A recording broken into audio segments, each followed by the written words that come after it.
Well, well, well.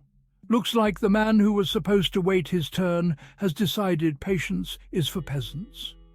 Prince William? Yes, the one once hailed as a helicopter hero, now fancies himself the real monarch.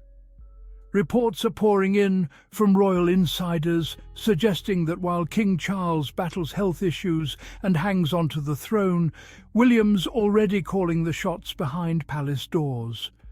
Whisper it softly, darlings, but it seems the heir to the throne is no longer content with being heir. He's acting like king in all but name. But make no mistake, this isn't a tale of noble duty or leadership. This is a story of ambition, ruthlessness, and a man so eager to wear the crown, he's already measuring the drapes at Windsor. Today, we're peeling back the polished PR veneer of the so-called people's future king to reveal what's really going on behind those palace gates. And trust me, it's not pretty.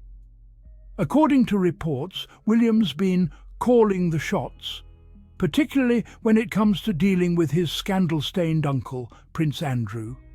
And while on paper that sounds decisive, let's call it what it really is: power play politics.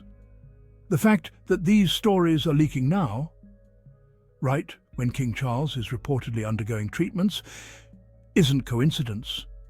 It's a strategy. The image? William, the steady hand, stepping up to lead.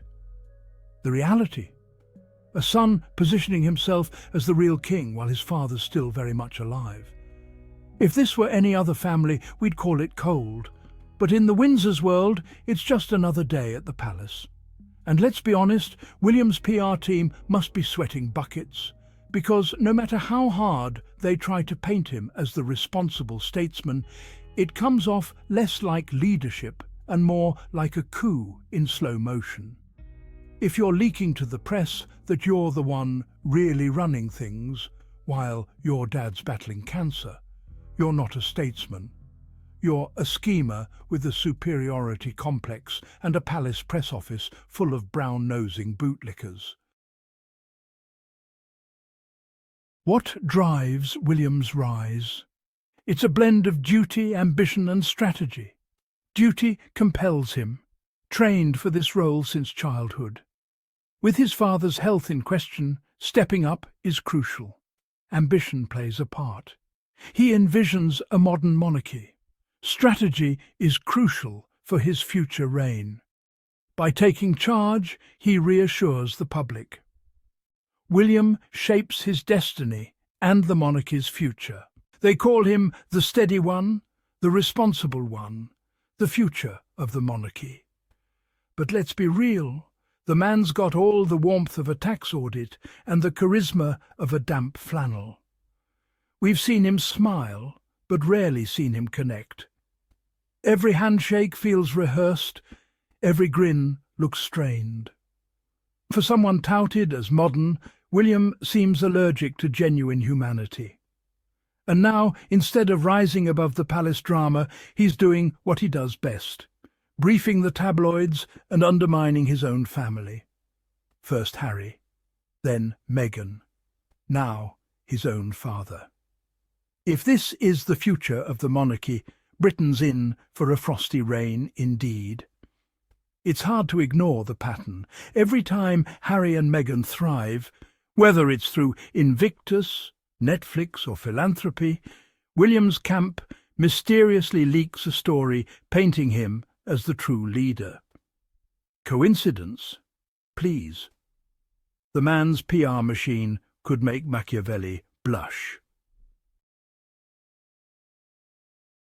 The story of William and Harry is a study in contrasts and a modern royal rift. William embodies tradition, duty, discretion, and gradual change from within. He's steady and reliable, the safe pair of hands for the monarchy's future. Harry, by contrast, is the disruptor, emotional, outspoken, and willing to challenge the system. He connects with people through vulnerability, earning both admiration and criticism. the public is divided. Some see William as dignified, others as distant.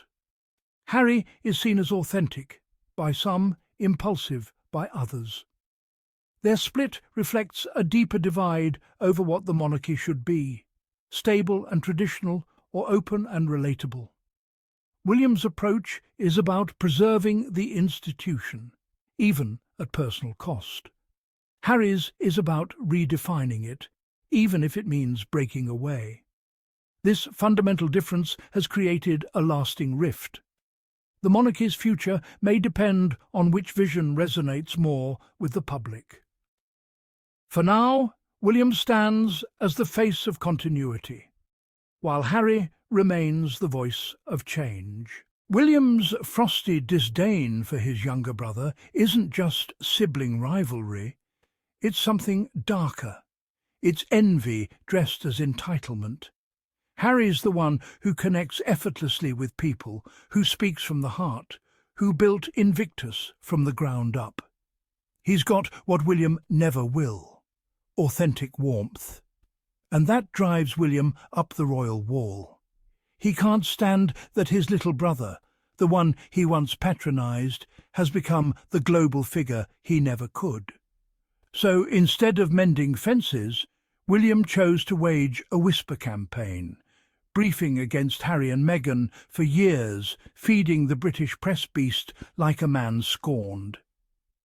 They say hell hath no fury like a woman scorned, but clearly they've never met a Willie who's been upstaged. As the future draws closer, the question remains: what kind of king will William be? His strengths are clear: steadiness, reliability, and deep commitment to duty. He's a product of tradition, trained for the throne since birth. In uncertain times, his stability is reassuring, but his reserved nature can seem cold, lacking the warmth of Diana or Harry. Critics worry his leadership is more about control than connection. The risk: a streamlined, efficient monarchy that loses its magic and emotional appeal. William must blend tradition with genuine connection to truly lead. The monarchy's future depends on a king who can inspire as well as govern. True leadership will require both the head and the heart. William's challenge is to prove he has both. The Crown's next era will be defined by his ability to connect with the people. The nation waits to see if he can rise to the moment. So here's the truth, my darlings. If William is king in all but name, then Britain is in all but trouble. Because leadership isn't about leaking stories, silencing family, or outshining the sick and the sidelined. It's about empathy, humility, and integrity. 3 qualities. Prince Harry embodies far more naturally than his brother ever could. The British press can keep trying to crown William early, but no amount of PR polish can hide what's plain as day. Behind that stiff smile and starched collar is a man desperate to prove himself, and failing spectacularly.